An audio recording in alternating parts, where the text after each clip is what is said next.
I would have welcomed one of those robots though, right?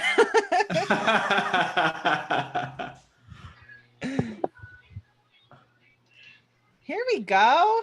Getting it.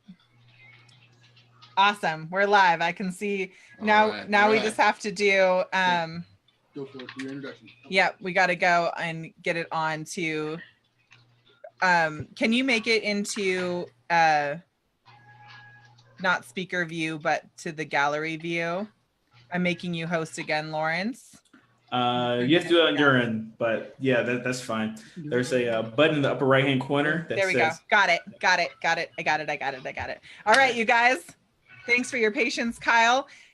I'm going to just do the intro one more time now that we are actually live on Facebook. What's up, everybody? This is Sonia Gomez coming to you live from Boulder, Colorado. Super excited for today's interview and for today's guest, who I'll be introducing to you here in just a moment. Meanwhile, as you're coming on live, I want you to tell me where you're tuning in from, what city are you in, what state are you in. Today is going to be a super exciting interview. I'll be introducing our guest here in just a moment. My co-host, Lawrence Watkins, is with us today. Say what's up, Lawrence.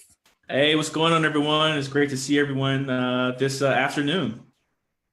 Yep, I'm super stoked on this. We've had a lot of inquiries and a lot of people talking about how they can start to enter into the business. And also, you guys all know how passionate I am about sharing the story of cannabis and hemp and the lives that it's changing. Doesn't matter what walk of life you are from, we are seeing incredible impacts. And it's our mission here at Legalize It, Don't Criticize It to share the truth about cannabis, hemp CBD, and now the new cannabis that's making safe and legal access possible to all of those who want and need it. So you guys, today we have a very, very special guest who I'll be introducing to you here in just a moment. But let me just give you a little background on him. Our guest, Kyle Turley, is a former All-Pro NFL player and now successful power country musician. Maybe we'll just convince him to sing us a little song today. He is also the CEO and founder of NeuroXPF, a hemp-based CBD product line that has absolutely no THC in it and was created to help athletes remain focused, reduce inflammation, aches and pains, and most importantly, stay in the game. Kyle is also a board member and active supporter of the Grind Iron Greats Assistance Fund, an organization providing medical care and other forms of assistance to retired NFL players who are in dire need. Now, it's such an honor to have him on our show today. As you're getting value and having fun with us on today's broadcast, make sure that you like and share and tag 5 people that you know this is going to make a difference for. With your help, we've been able to impact over 27 million people's lives, and we want to continue to get the truth out there to help humanity come together around this miraculous plant medicine. So with that being said, legalize it. Go ahead and give a nice warm welcome to our guest, Kyle Turley. Kyle, thanks so much for being here with us. Thank you very much. Good to be with you. This is so cool. And you know, from reading over your bio and all of the different things that you've done in life, it's a real honor. And I'm super excited to dive deeper into your story, but I'm not going to assume that everybody knows who you are or what you're doing. So why don't you take just a couple minutes and introduce yourself? Who are you, where are you from, and what are you doing in the industry now? Well, Kyle Turley, I'm from Southern California, and ended up playing football and being pretty successful at that, going on to a 10-year NFL opportunity, and did that as good as anybody could have possibly done it at my respected position in the world. So I had some great success, a lot of fun, and at the same time received all the injuries because you don't walk away from this game. You limp away at best. And post-career, found myself addicted to opiates, all these other things, and then moved back to California and had an opportunity to become involved in the medical marijuana program here, and it saved my life at the end of the day. And so because of that, I felt that I owed the industry itself and this plant itself my story to add to the many that have already came before me and those that will come after. But in this situation, I truly saw the light, if you will, as to how this could benefit our community, my football community, and how this could save. If it saved me, it could save my brothers. And we have an epidemic in football that is just not being addressed at all. The attempts at it have failed, and there's only one thing that I know to deal with the aftermath of achieving such greatness, because there are consequences to these things, and that is through cannabis, period. I can't agree with you more. I actually had my own transformational experience with cannabis. When I was 16, I'm also from Southern California. And when I was 16, I was thrown off of my surfboard and literally hit the ground like a ton of bricks. I almost drowned and went through tens of thousands of dollars, tens of thousands of hours, almost, spending 3 out of 5 days in the hospital. Just trying to figure out what was going on with me. I was having these like seizure type symptoms, but it wasn't a brain thing, it was a nerve thing. And after dozens of doctors, I finally found one tiny little neurologist. He was all of maybe 4.5 feet tall, who waddled in and after listening to me really frustrated, express what was going on for me. An otherwise healthy girl had gained 100 pounds, was taking 7 medications or more, all this crazy stuff. He finally said, off the record, have you ever tried cannabis? And that was the first time that I really opened up to utilizing natural remedies as opposed to the opioids that they were prescribing me to manage, all of this crazy stuff. So I can totally relate to the idea of not only personally experiencing it, but now being on this mission to help other people leverage a natural alternative as opposed to all these crazy chemicals that they want to shoot you up with. And I actually have a couple of friends, maybe they're friends in common, who played professional football. What position did you play? I was an offensive lineman. Man, my son is playing in that position right now. It is no joke to hear those helmets hit is like, oh, every time. It's so intense. It's so intense. I can't believe it. So when you're off the field, how long were you how long after you finished playing football did you enter into the development of your product line? It was after having initially an experience of understanding and finding certain strains of cannabis that, I knew were out there. I was in Tennessee post-football career. My wife's from Tennessee, so we moved to Nashville. I'm a musician, and so I said, okay. And that's where the country music thing came from.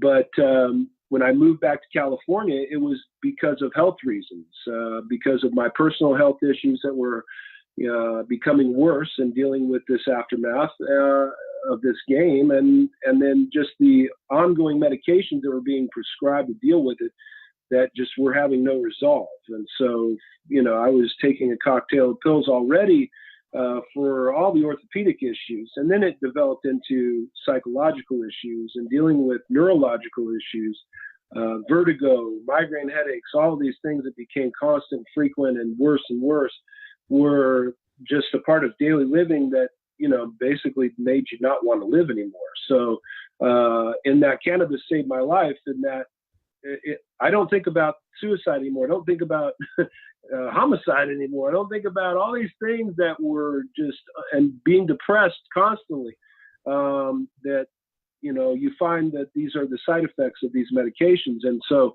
I knew over the years of having opportunities with cannabis, after it was introduced to me the first time when I was about 22 in the NFL, and having a lot of physical issues start to surface, it was recommended that I use this to try and calm down. And that, being that I didn't have the opportunity I have now in the medical marijuana program in California or these other states, cannabis was hit and miss, and I only used it periodically and at the end of the day.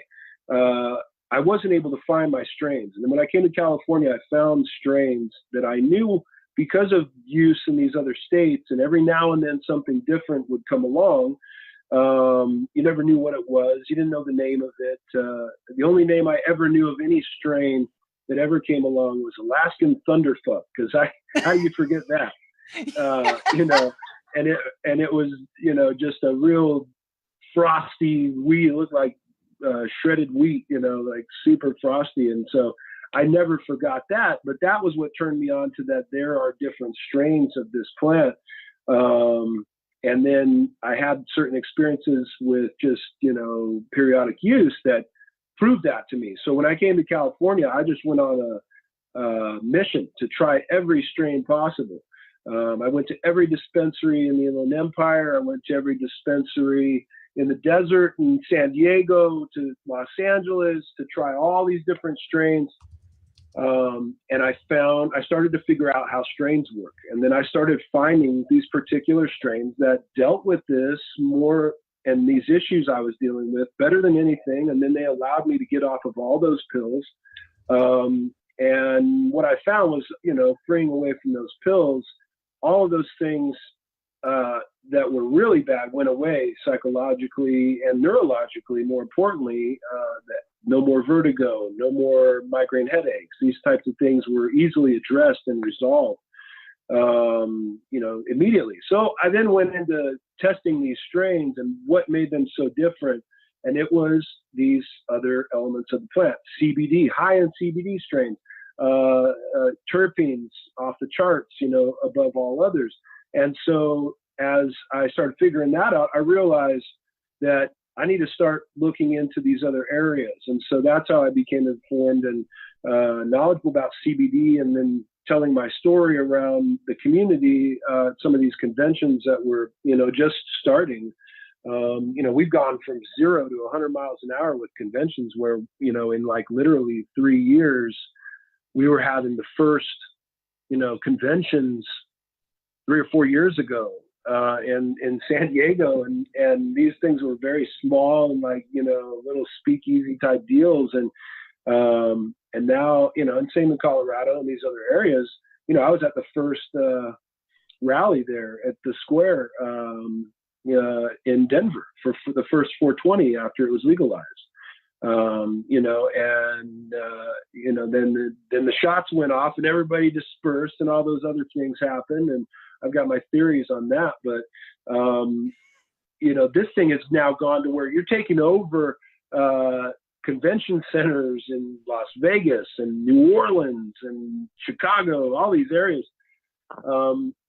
So I had the opportunity to be exposed to all this very early on, and I saw a true opportunity in understanding why these strains worked for me better than others, and then be able to get involved in that extraction, realm with CBD and terpenes and all these other things that we can do now. And that's, that just then opened up even more doors through the healing power of cannabis, through real detailed extracted CBD, unbelievably medicinal. So I still use my strains, but CBD is, the business I was able to get into. Yeah. The other side of this, I'm just barely getting my first dispensary license and being able to make it go with that. I've wanted to for a long time, but licensing and that whole process is a whole nother topic. Oh man, that's so crazy. We were actually considered one of the pioneers. I left California and I'm a Cali girl. Like, it is so hard to take the girl out of Cali, I'll tell you. But when I left California, it was because my rights as a patient had been violated in California. And after going through this whole rigmarole with the county that I was in, they completely wiped my record clean and recommended that I come to Colorado to work with the Department of Revenue to help develop the legislation that would legalize cannabis for a for-profit medical model here. And I owned one of the first licensed dispensaries, actually all 3 licensed: cultivator, extraction, and distribution. And it was such an incredible time back 2009. And I'm laughing now looking at California trying to get their stuff together, which is the nicest way I can say that. Right. It's such a beep show right now. And I know a lot of people who are working with their cultivation centers, or I grew up in the Humboldt Hills, so I know a lot of people who are veterans of the industry and just trying to figure out how to segue in. It's so super challenging. And what I love about the hemp CBD space is it's allowing us to get our foot in the door. It's allowing us to serve. It's allowing us to do, really incredible things, make waves in the industry, if you will, without being totally bogged down by all of the regulatory stuff. And which brings me to my next question. A lot of our viewers are coming from states where it's not yet legal, it's not yet accessible. They're still having to, in one way or another, participate in the black market, whether they need it or want it recreationally or need it medically. It's still a huge challenge for them. And I'm really curious to know what it was like for you when you were trying to get into this space, and what words of encouragement you can share for those people who are still suffering in frustration, trying to get access to these products that they need. I guess just stay out of trouble because this thing is so fluid. There's legislation that's about to be passed. Chuck Schumer's got a bill in to decriminalize across the country. Cops don't want to mess with this as it is. If you ask cops, of course you're going to have your, few individuals that have their personal opinions, but I think the majority of America, including law enforcement, understands. I mean, I had a restaurant down in Mexico at one point, and the cops would come down there and they would just get hammered drunk. All these cops and firemen, they'd come down in groups and they just would tell me over and again how they can't wait to be done being a cop so they can smoke weed again, because I wasn't shy about it. And I was always someone who I've always told everyone ever since I've had the experience of what this plant has done for me. I've been talking about this for over, there's evidence in me saying things about marijuana in interviews back in ESPN 10 years ago, but here we are today, and more people are understanding of this, that this is a medicine. And so what I just tell people is stick to that, stick to that. This is helping you become better. This is a medicine that's helping your life. And if you can show people the difference that it makes in you, then that stigma continues to drop. And, with CBD and the power of that, with football, this is not just a non-marijuana state thing. This is every team in college and in football. And that's why I had to create a CBD company that provided a THC-free opportunity that we could back, we could verify, and guarantee to these athletes, because the power of cannabis is inside of you. It's not the plant. The power of cannabis is inside of you already with what has been discovered as the endocannabinoid system, 2AG, all these other things, blah, blah, blah, that people on this site know very well. And in turning that system on, through just CBD alone, it has that power to start getting that thing cranked up and your endocannabinoid system working. It's not the plant that's working for you, although that it is. It's that the plant has what your body needs, and your body needs cannabinoids. They've even found cannabinoids in other plants. And so where can this go? But cannabis, ironically enough, mimics everything about what is inside of us already. So, CBD, being that it is a hemp-derived supplement and has all these protections, it gives everyone out there the opportunity at the resolve. And if you're truly, after this as a medicine, and using this, which I believe everyone is, I personally don't believe in recreational marijuana. I think you're using it just like you use a beer for medicine at the end of your day.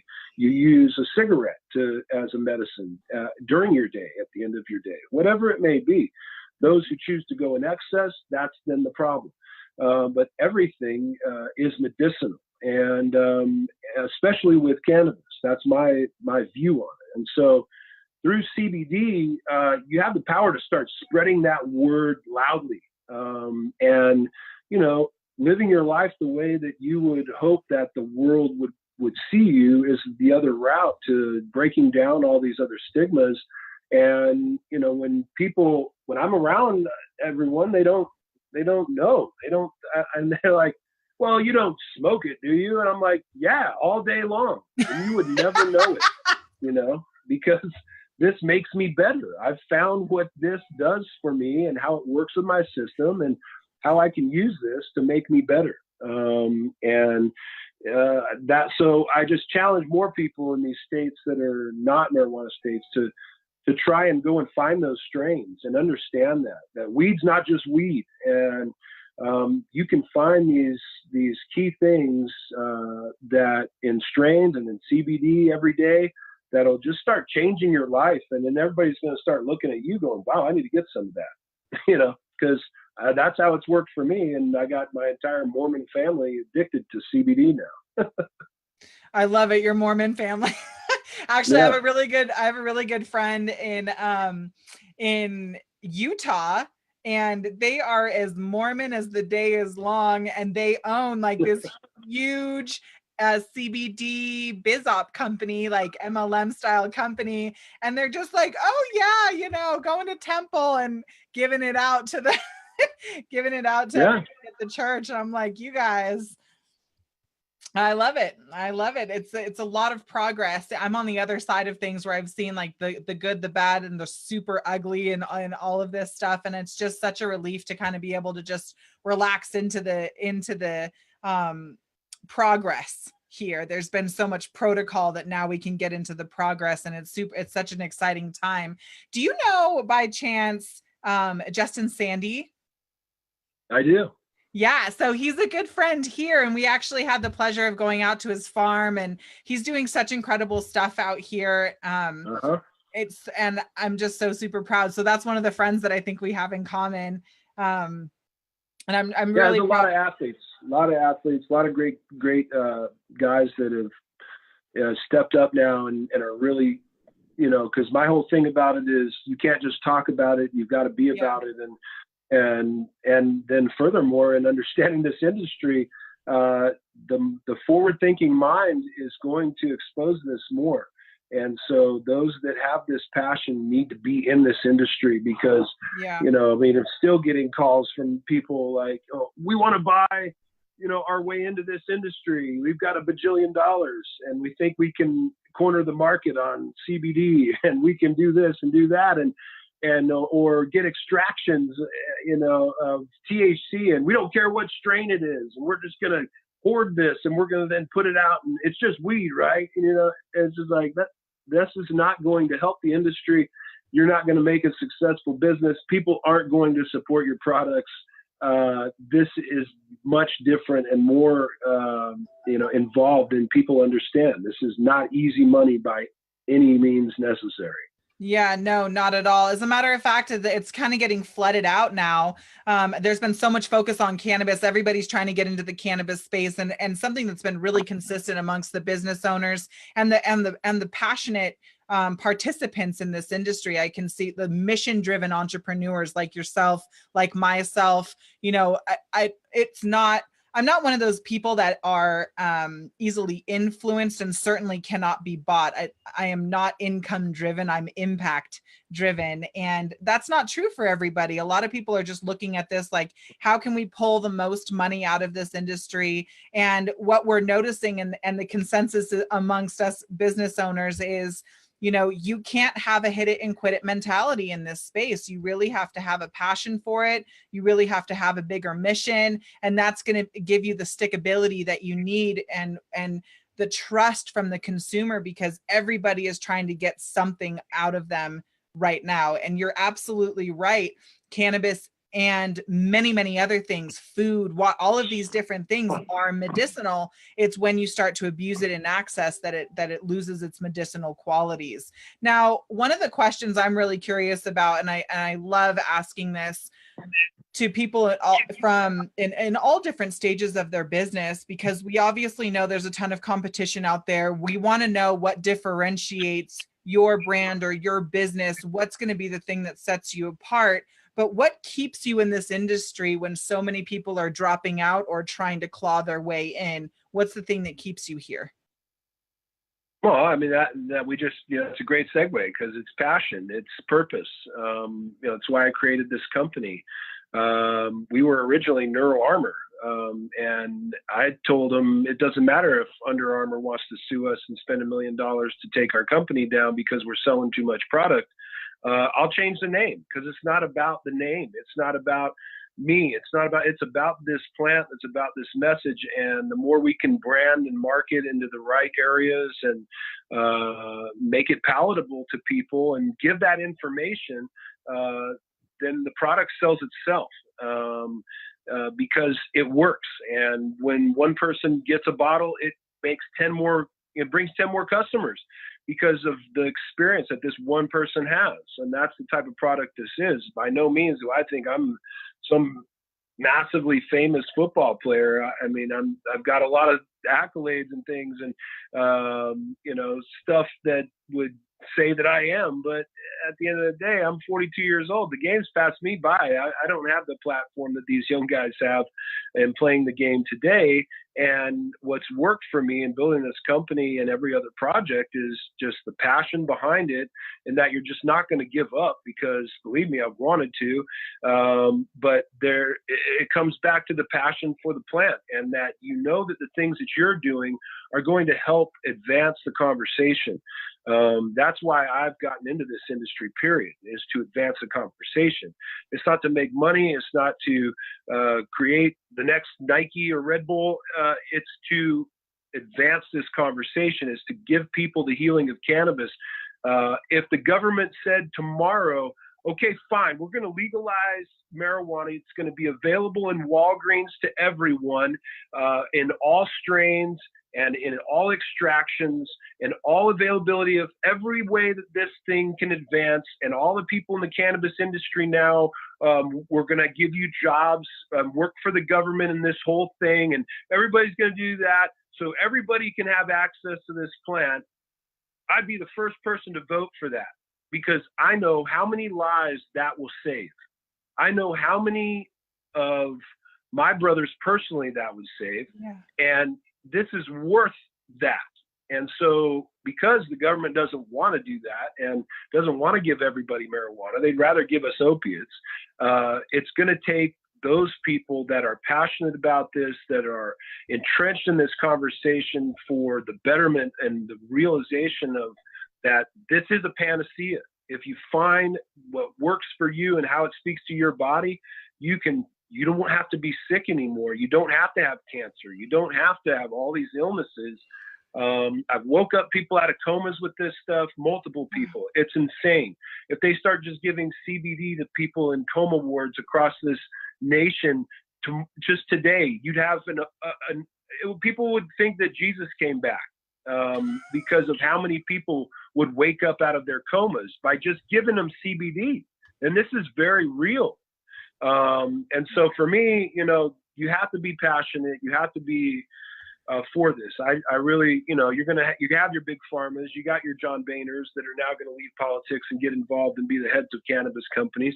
And you just hope that they have a good heart in it. But at the end of the day, this plant has its own power. It has its own mission, and it's in the right place, and it's in the hands of the people. And so it's up to the people, for what they're going to do with this. And, and it's awesome in many ways, because you get to fight against the oppressive government that really exposes themselves to you through this whole thing. And it's helped me in my life in every other way. A lot of things that I took for granted, a lot of things that I was naive about, through being involved in this, because I guess, I thought, man, if I professional football player, this got me off of all those pills, this saved my life. And I'm saving other guys' lives. This will be huge. They'll cover this all over the place. Man, I told CNN when they wanted to come and do that whole New Weeds episode, they said, what kind of stories do you got? I said, I got this story, I got that story, I got this story, that story, blah, blah, blah. I got guys I woke up out of comas as professional boxers, amazing stories that you can attach to this whole thing, to people who have been cured with cancer, to my wife's story, to my mom, and all these other people. And all they wanted to talk about was the opiate epidemic and how marijuana can help. And I get it. There was a lot to cover there and all that. And then, there's a couple networks, luckily, that followed up with other athletes' stories. But they really don't want this to happen. They really don't want the people to talk about this. They're trying right now to take CBD off shelves in California. The food board or something, now thinks they've got an opportunity to speak about what can be sold CBD wise when there is no regulatory group governing this at all. They just spew untruths. There's a ban in Riverside, California. Riverside, California has a ban on marijuana. Unbelievable. These are like, it's growing everywhere. I know that the politicians know people that are growing it. The city council members know that they're not bad people. They know that this is going to happen. They said it. I've sat in these meetings with them and they said, we know this is going to happen, but it's just not, they're allowed to have these personal opinions, and science is not being listened to. So I just charge everybody else to, again, be the difference, Get back into coaching. Use cannabis to make you better, because the better you get, then you can run for city councils, and then you can do all these things that all these jerks out here are doing, man, and change the game, because there's such a fight against this. It's ridiculous. I thought my whole story and the athletes coming out would have really changed this, but it hasn't. It's almost gotten harder. And more ignorant. And now you have more pushback than ever from these people. You got guys like Mitt Romney saying, this needs to go into Walgreens and Rite Aid, when they were unbelievably against this and calling it the devil's lettuce, So it's going to take the people. It's in the hands of the people where it should be. And I don't know where I was going with this long dissertation, but I hope it made some sense. Well, no, it makes sense to me, because you're saying a lot of the things that I say. This group represents that same kind of passion, where we are sick, and we, in some way or another, we have been abused by the system, whether we have had our rights violated as legitimate patients, all the way to the other side of the spectrum, where we are forced to break the law to gain access to something that changes the way that we feel and function on a daily basis. And I can't lie, like, I'm literally getting goosebumps just listening to your passion and the way that you're expressing yourself, because it reminds me of talking to a veteran, somebody who has served our country, you, and on the other side of it, being an entertainer, somebody who has brought a lot of joy and passion to people's lives through your work in the world. And now, just like you're saying, here you are on the other side of the game, and it's almost like folks are forgotten. They don't want to hear the real stories. They don't want to know what the real difference it is. It's almost as if they don't want to deal with it. And so again, progress is getting stopped in its tracks. And in the right places, it's moving faster than anyone can keep up with.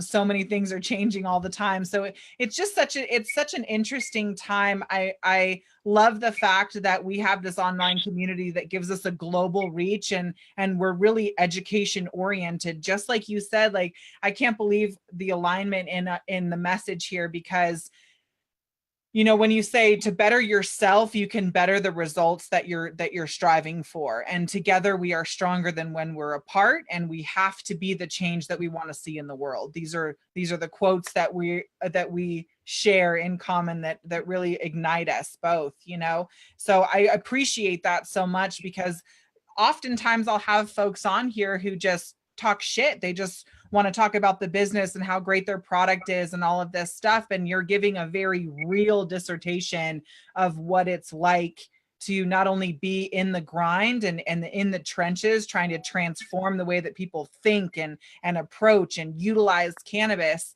And then also from an entrepreneur's perspective, what kind of challenges we're actually up against in trying to make these changes stick. So I'm really curious to know, economically, what do you see on the big picture? What do you see the benefits of legalization and cannabis, both cannabis and hemp? What do you think the economic benefits are going to be that we'll see countrywide or even worldwide?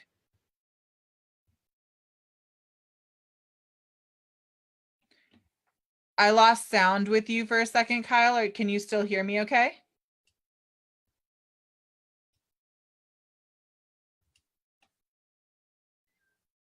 I see you flashing in and out, but I can't hear you. Did you push a mute button?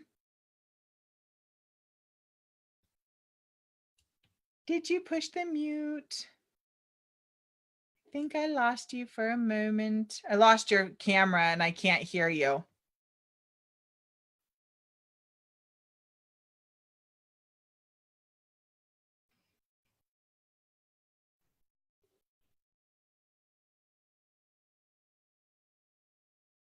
You there? Yeah, I'm here. Now I can hear you. I was like, where did he go? God, I'm sorry. Yeah, these. No, that's okay. That's okay.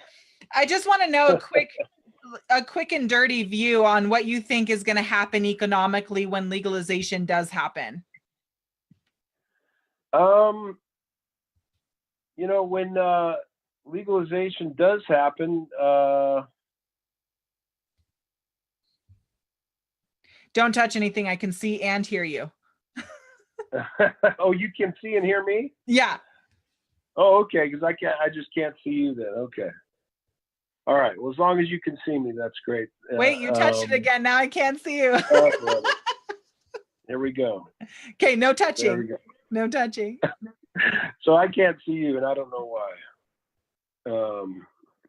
why. So what I believe is going to happen here, you know, is what everybody's been saying, is that big pharma and big tobacco are going to come in and they're going to purchase all the, you know, companies that they're going to try to. And, you know, so it's just going to be about those of us who are committed to this and whether or not we have the ability to sustain in real business world. And, you know, that's just not going to happen until we have banking. And when we have banking, we finally have banking, that changes the entire game. I think that's the one thing that, you know, we need first that will dictate what's going to happen.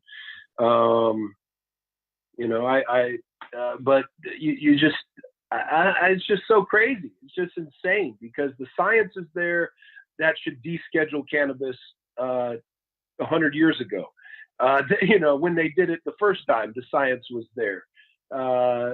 There's so many things that are so fluid with this that at any moment they could just go on a whole new war against it. And they've got so many crazy bald heads out there that are into that they'd really fight it. You know, I just wonder what's about to happen here in California, because you've got unbelievable numbers of illegal operations going on, and they've already tried to do it, and it's just caused an uproar in the community and just community in general, because these guys come to shut down these unlicensed shops, which should have license, you know, and the ability to be licensed. You know, why wouldn't we want to do this? As opposed to then showing up at the location to shut it down with like armored vehicles and flashbang grenades and M16s and stuff and full body armor. That's insane, you know? And so I don't know, it makes me wonder. I mean, right now the whole CBD thing in California, they had a big meeting because there's no board that governs CBD from hemp. Yeah. They have a marijuana regulatory system now. They've got everything in place for marijuana, but they don't have anything for CBD. And CBD from hemp on the market shelves out there in the regular stores is a market that they want to be in the marijuana dispensary, so they can tax it at that 65%, you know, effing rate. That's the issue. Or it's the issue that so many doctors, I mean, our first complaint came from a group out in Palm Springs where we have product in grocery store out there, Clark's Nutrition, large. It's like, you know, bigger than as big as any grocery store. Mm-hmm. And this board came in and tried to say that we couldn't have CBD. They took it off. They made them take it off the shelf. We had to get all our attorneys on it, and then our products back on the shelf. Well, then just a week ago, ironically enough, after we win that, and we put our product back on the shelf, California has a meeting of the counties and brings all the heads of the counties up to Sacramento to try to decipher this new release that was put out by the state regarding CBD. And at the end of it, they said that they're just going to allow these counties to deal with it as they wish, to interpret the law as they wish. Yeah. When there is no grounds for whatever, any regulation at all. The FDA and the DEA have all stated that they've all not made any statements outside of that CBD from hemp is in supplement world. And now California is trying to say that each county can say what they want. So what happens? Riverside County decides that they're going to keep it off the shelves. But we still sell product down the street over in San Bernardino, Loma Linda location, and in Chino at the Chino location. And, but I got to go make new labels for my bottles that to say just hemp, like Charlotte's Web did a long time ago, because they knew that was coming. But I can keep my CBD in the other stores that says CBD. I just got to make special bottles for these dumbass counties who got unbelievably ignorant individuals that are in these positions of leadership in their councils dictate science, dictate that the laws that are not there and the laws that have already been passed go completely against them. And they're allowed to do this. But if you got enough money and you got enough lawyers, you'll win against them. Same thing as Under Armour. Under Armour comes after my company, Neuro Armor, because we're selling too much product, and they bully us because they think they own the word armor. And they can tell every company, from my company to everybody else, to go kick rocks, and we own the word armor. We're going to spend $1 million in court and break you guys, even though we know we can't own this word. That's impossible. But we filed a patent or a trademark, and we're going to fight you for that. Just like the guy in Chicago's trying to fight the Hawaiians to claim the word aloha. Same thing with this, with CBD. The government, they now have Epidiolex, and they're going to have these other CBDs they're going to put in the pharmacies. So they're going to go out there and try to fearmonger as much as they possibly can. And so I don't know what's going to happen at the end of the day. So I just know that this is this is in the hands of the people, and the people need to take control of this, and everybody just needs to start smoking weed. Well, you guys heard it here first. Everybody pack your pipes and load it up right now. That's what everyone needs to start doing. For those of you guys who are getting value from this video or having fun with us, make sure that you want to know more, click the link in the description and you can find out more about Kyle or any of the stuff that we have going on here. And I have 2 questions before we finish up today's interview, Kyle. First of all, I'm just delighted because are you in San Diego County? Are you down in? No, I'm in Riverside, out here by where I grew up. I grew up in Moreno Valley, which is outside of Los Angeles, about an hour and a half. Yeah, I know where that's at. I lived down in San Diego for a long time, worked in LA, did a bunch of stuff up there. So I'm super familiar with the area. Love it down there. Still got good family down there. We know that a ton of people want to get into the industry. We know that a ton of people are passionate, if by nothing else, wanting to utilize cannabis without the fear of legal interruption. We all are sick of we're sick of the man and the who's got a bigger dick sort of fight that's going on the field right now. It's really stupid. It's an ego battle. It's who's got the biggest swinger battle. It's not really about the difference that people can make, but it's about the money that they can make. And still folks are looking at this and wanting to know, how can I start a successful business in this space, or how can I build success in this space? So being an entrepreneur with your level of success in the cannabis and hemp space, can you share top 5 of your top tips to start a successful business, and give me an example of what those tips would be?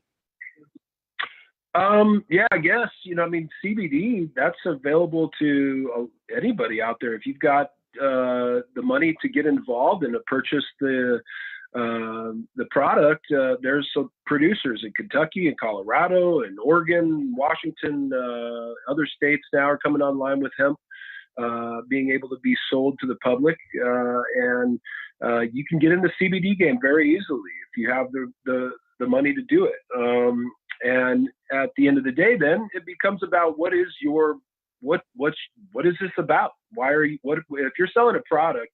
You got to have something to sell, because if it's CBD or whatever, any kind of widget, it doesn't matter. You have to have a sales pitch. You have to have a reason why you're creating this product to sell it to anybody, and that's in anything. So make sure that you have your purpose and your focus, really in order. The business side of everything is going to trump all of it at the end of the day, and whether or not you know what you're doing with business and being able to keep books and create a product, create distribution connections, and have an online platform, a merchant account, all these things that you're going to have to get in order to even have a successful business. Then it just becomes about what are you selling and how are you going about that? There's a lot of ways you can do that. Sex sells, stories sell, little kids sell, the military sells. What is your focus? What's your purpose behind your product? What is it going to do for people? And at the end of the day, that's got to be something that you believe in. Otherwise you just have enough money to you just throw a bunch of darts and see what sticks. But in this industry, distribution lines are paramount. And so that comes from having all of your other things in order business-wise, making sure that you're running a good business that can't be, because when we have our product taken off the shelves and we're running as clean of a business as possible, I can't imagine if I didn't have the ability to get the lawyers to send all the documentation about where our product comes from, how it's tested. This is our bank. This is our, everything being transparent. And in this industry, too many people believe that they don't need that, and this is just like any other industry. You have to be transparent. You have to get your ducks in a row, if you will, and then let them fly. There's no blueprint for success other than getting up every day and working towards your goal. So you got to have that work ethic. That trumps everything. As opposed to if you're selling a product, then you need distribution. And if you can connect those lines, and sometimes it doesn't matter what it looks like, especially in this industry. Everybody just wants those three words: CBD. Is it CBD? Give it to me. And they chug it. People are interested in trying this more than anything out there. And so if you've got a great idea, you've got a great charity. I've got friends that, have built CBD lines around charitable ventures. Just like I got friends that have built, liquor lines, vodka and, wines and other things around charitable causes. So you've got to have something to sell to people and give them a reason why your product is better than the others, or that they should buy your product and help with a cause, or, whatever it may be. Other than that, you just have to be passionate about it. If I want to coach in the NFL right now, I know what it takes, and I can't give all that. I can't give that time. I can't take that away from my family. I know what it takes to start a CBD company, and I could do that. And I could get other people around me, and that's the other important thing, is surrounding yourself and other people and realizing you don't know everything, but that you need to have confidence and knowledge of what you're doing, but have a good team of people around you to second guess that and or interject potential, better ideas, and ways to win. At the end of the day, if you start a company or you start a sports team, the goal is to win. And how is that achieved? And that is through dedication, determination, desire, all those, cliche things, giving 110%, all of that. That's what it takes. And you got to have a committed group of people that can get it done at the end of the day. I wholeheartedly agree. Okay, I'm gonna surprise you. I'm gonna surprise you with this one. What's your favorite life lesson quote? Life lesson quote? Yeah, like what's one of your favorite go-to quotes? Love the life you live. You know, at the end of the day, if you're not loving life and living it, then you're just dying every day. And I've been there, and I've been to the depths of suicide. So, you know, not to bring a damper on it all, and what we've talked about here, but that goes to why I'm even having this conversation, you know. And so, I live my life by these quotes. I don't know why. Again, I grew up Mormon. There's no reason for me to have all of this around my life. And for whatever reason, God made my first musical purchase, Rastaman Vibrations from Bob Marley in a tape. And because I only had that much money in my pocket, and I was on the clearance rack at the music store, and I was just old enough and I had a little money and I could buy a tape. And I never used cannabis, but I was surrounded by it by all of my friends in extreme sports growing up. And this was presented to me as a medicine first and foremost, and then to be where I am today and even be talking to you and all these people out here about this. You have to love life. You have to live with a purpose. God has put you here for a reason, and you have to fulfill whatever that is. You have to find that. That's not up to anyone else or any religion or any book. That's your connection. And God saved my life through this plant. So I try to just love the life I live. And if I'm not, I try to change the things in it that need to be changed so that I'm loving life. Because if I'm loving life, then my wife's happy, then my kids are happy. And it's not about me anymore. This is about my kids and my wife and my family. And, you know, this game of football has given me a lot of things to deal with health-wise. And so I really have a fear of the future, and I don't want the years that I wasted under all those big pharma years to still be, because there are so many. I mean, 20 years I was on all those pills. Now I've had 4 years now, 4 years now, almost 5. It's flying by, of having control of my life again and being able to say, I love the life I live. So long story short here, do that. Those are my words that I live by, you know, the great Bob Marley. People come and go, and a lot of people don't listen to what they say. And that's just one of the things that I try to stick with. That's such an awesome quote. That's one of my favorites too, actually. In all of my marketing videos, I'm like, dream big and love the life you live. Like, that is the magic potion. If you can dream it, you can do it. And you just have to be really committed to it. As long as love is your fuel, you got to be super passionate about it.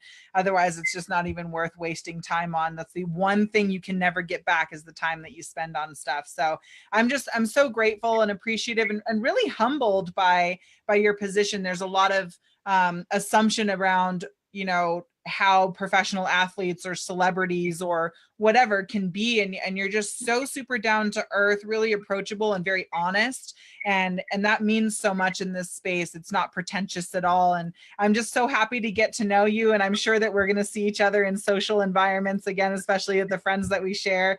Am I going to get you to sing me a song and serenade me? I'll sing with you.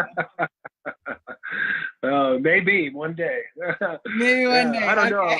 I haven't played music. I play music here and there still. I went at it professionally there for a while, but thinking about a new record actually, and was just on the phone with my drummer today. So I'll take this as continual hints of the powers that be to help drive me back towards that, and maybe you'll see me playing one of these shows out here one of these days. Well, man, I'm just looking for an excuse to wear a cowboy hat and a set of chaps. I just got Oh, all right. Well, we don't need that. It'd be so fun. Yeah, I'd love to come and check out one of your shows. It'd be a lot of fun. Where can people follow you? I got your Twitter at Kyle Turley and at NeuroXPF. Your Facebook, you guys go ahead and check them out at Facebook at NeuroXPF. and his Instagram is at Kyle_Turley. I'll go ahead and post these in the comments now. You can check him out. Make sure that you follow him and follow what's going on with his product line there. And I would love to be able to feature your product inside of our recommended products store. We can talk more about that if that's something that you'd like to do. We have people asking us every single day and some pretty major conditions, as you were mentioning, of folks who are just trying to get out of the trauma and get the relief that they're looking for. So I'd love to feature your product in our page. I'd love to do that. That'd be awesome. CBD every day. If you get a quality CBD, whether it's from me or someone else, I put mine against anything. That's why I started this company, so I could provide the best and always say that and be able to back it up, the best CBD out there. But if there's another product out there that's doing it right, take CBD every day. CBD every day will change everyone's life. It is a panacea. It speaks directly to your system, and there are things about it. If you take it every day, every person, not one person, hasn't had a resolve in major things that I've said. Just give me a week. Just give me a week. Give me 5 days and take it every day. And then you'll tell me whether or not you need it anymore after you've not been on it, if you decide to get off of it. And that's been across the board, 100%, every person that's ever done that. And so whether it's mine or anybody else's, take CBD every day. It will change your life. Then you'll be able to start changing everybody else's. Awesome. Well, Kyle, thanks so much for being on with us. It means so much. I'm going to end the broadcast now, and then we can have our follow-up conversation when that's over. You guys, everywhere that you can find Kyle, Twitter, Facebook, Instagram is posted in the comments. Make sure that you check him out where you can. We'll have his product up in our store pretty soon, which will be launching out in the next couple of weeks. Super excited about that. This has been another bonus broadcast for Legalize It, Don't Criticize It, the place to be for cannabis CBD. And I am your host, Sonia Gomez. This is our guest, Kyle, and we'll see you on our next show. Take care, guys. Have a good one.